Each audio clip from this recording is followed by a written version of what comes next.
আসসালামু আলাইকুম ভিউয়ার্স। আজ রাজবাড়ী দৌলতদিয়া ফেরিঘাট পদ্মা নদীতে একটি অজ্ঞাতনামা লাশ পাওয়া গিয়েছে।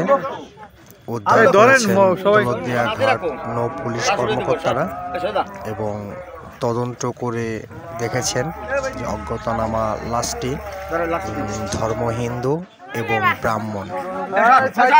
যদি এমন কোনো সুদয়বান ব্যক্তি এই অজ্ঞাতনামা লাশটির পরিচয় জানেন বা জানতে চান, তাহলে দৌলতদিয়া নৌ পুলিশ কর্মকর্তাদের সাথে যোগাযোগ করুন।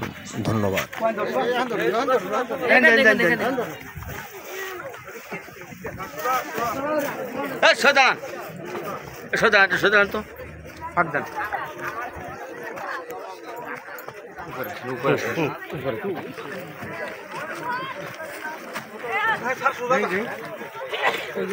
তুমি যেভাবে যাচ্ছ ভাই, তুমি তো পরে মরে যাবা।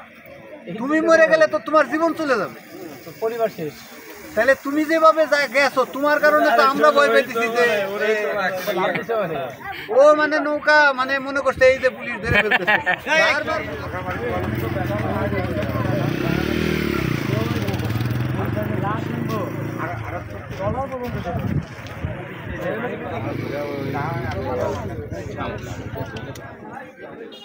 হ্যাঁ ভাই আইছেন নাকি?